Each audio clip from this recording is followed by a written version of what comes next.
দীপাবলি উৎসবকে ঘিরে ফ্ল্যাক্স বিতর্কের পর যে ভুল হয়েছে তার চাইতেও বেশি বিতর্ক উস্কে দিয়েছেন তথ্য সংস্কৃতি ও পর্যটন দপ্তরের মন্ত্রী সুশান্ত চৌধুরী। তিনি রাজস্থানের উদয়পুর বিবৃতি দিয়েছেন, তার মাঝখানে যারা ফ্ল্যাক্সগুলি খুলে নিয়েছেন তাদের কি বক্তব্য, যে ফুটেজ দেখা যাচ্ছে তারা যে বক্তব্য দিয়েছেন, তারা যা বলছেন সেই বিষয়টিও আমরা শোনাবো। ফ্ল্যাক্স খুলে নেওয়ার সময় তারা কি বলছেন।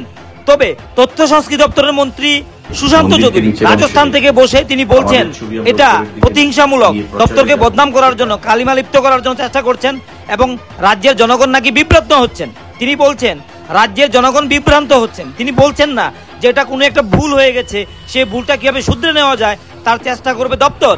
তিনি সেটাকে স্বীকার না করে যেটা দিনের আলোর মতো স্পষ্ট সেটাকে ধামা চাপা দেওয়ার তিনি চেষ্টা করলেন এবং তিনি নিজেকে হাসির খোরাক বানালেন সামাজিক মাধ্যমে, গণমাধ্যমে বারবার এটা লেখালেখি হচ্ছে যে দপ্তরের মন্ত্রী কি বলছেন, দপ্তরের অনুষ্ঠান অন্য কেউ উনাকে বদনাম করার জন্য লক্ষ লক্ষ কোটি টাকার ফ্ল্যাক্স লাগিয়ে দেবে, এটা কিভাবে মেনে নেওয়া যায়। তিনি রাজ্যের সাধারণ মানুষকে কি বোকা মনে করছেন, অথচ তিনি যেটা সত্য সেটাকে স্বীকার করতে পারছেন না, ভুল সেটাকে ভুল বলে স্বীকার করে নিতে পারতেন, তিনি সেটা করেননি। উল্টো দিকে স্থানীয় বিধায়ক অভিষেক দেবরায় তিনি কিন্তু বুঝতে পারছেন যে এটা একটা গ্রেট ব্লান্ডার হয়ে গেছে, একটা ভুল হয়ে গেছে, সেটাকে স্বীকার করে নেওয়াটাই বুদ্ধিমানের কাজ।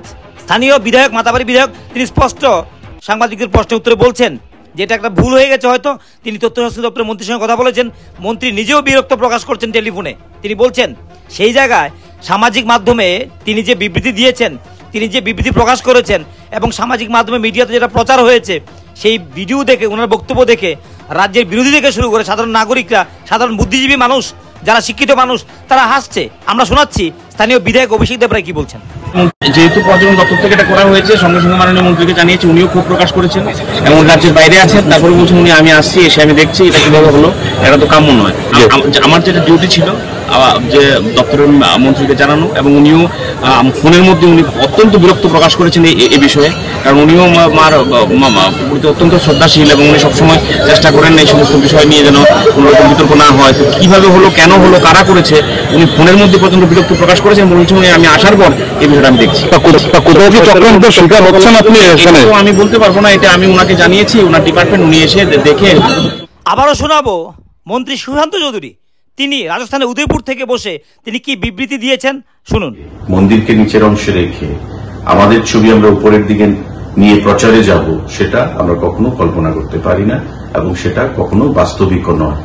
তাই প্রত্যেকের কাছে আমার আহ্বান থাকবে যে আপনারা বিভ্রান্ত হবেন না। যারাই এই ফ্ল্যাক্সগুলো লাগিয়েছে তারা দপ্তরকে হয়তো বা কালিমালিপ্ত করার প্রয়াস নিয়েছে বা কোনো একটা নতুন করে ইস্যু তৈরি করার জন্য সেখানে এই ফ্ল্যাক্সগুলো লাগিয়েছে, কারণ ফ্ল্যাক্সগুলোর মধ্যে কোথাও পর্যটন দপ্তরের নাম সেখানে মেনশন করা নেই।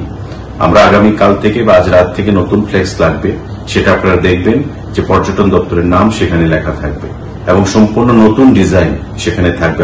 আবারও নতুন ডিজাইনে ফ্ল্যাক্স লাগানো হবে, নতুন করে ফ্ল্যাক্স লাগানো হবে লক্ষ লক্ষ টাকা খরচ করে। কিন্তু মন্ত্রী দোষ চাপালেন অন্যের ঘাড়ে, এটাকে প্রতিহিংসামূলক বলছেন, এটাকে বদনাম করার কথা বলছেন এবং এটা নিয়ে জনগণ যেন বিভ্রান্ত না হয়, জনগণের উপর ছেড়ে দিয়েছেন, জনগণ যেন বিভ্রান্ত না হয়। কিন্তু দপ্তরের কার ভুলে এই লক্ষ লক্ষ টাকা খরচ থেকে বড় কথা হচ্ছে এই ধরনের একটি ব্লান্ডার হয়ে গেল, সেই বিষয় নিয়ে কিন্তু তিনি দায় ঝেড়ে ফেলে দিলেন অন্যের ঘাড়ে। এটা তিনি নতুন ইস্যু করার ষড়যন্ত্রের কথা তিনি ইঙ্গিত দিলেন। দিনের আলোর মতো পরিষ্কার যে একটা ভুল হয়ে গেছে এটা তিনি স্বীকার করতে পারতেন, স্বীকার করে তিনি মহানুভবতার পরিচয় দিতে পারতেন, কিন্তু মন্ত্রীরা দিতে পারলেন না। তিনি আরো সন্দেহ তৈরি করে দিলেন।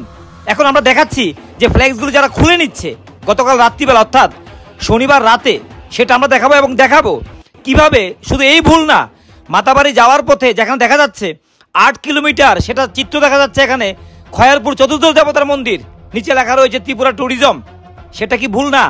সেই দায়টা কার উপর চাপবে? উপরে রয়েছে ওটিপিসি, নিশ্চিত ওটিপিসি এখানে ফিনান্স করেছে, তাদের এটা নিয়ে অন্য কোনো লেনাদেনা নেই। কিন্তু এই যে ভুলটা হয়েছে সেটা কার উপর দায় চাপাবেন?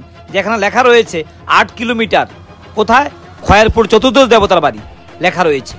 এই স্থায়ী ব্যানারটি লেখা রয়েছে ব্রহ্মাবাড়ি জাতীয় সড়কের পাশে, যেখানে লেখা রয়েছে ব্রহ্মাবাড়ি এই এলাকা থেকে চতুর্দশ দেবতার মন্দির 8 কিলোমিটার।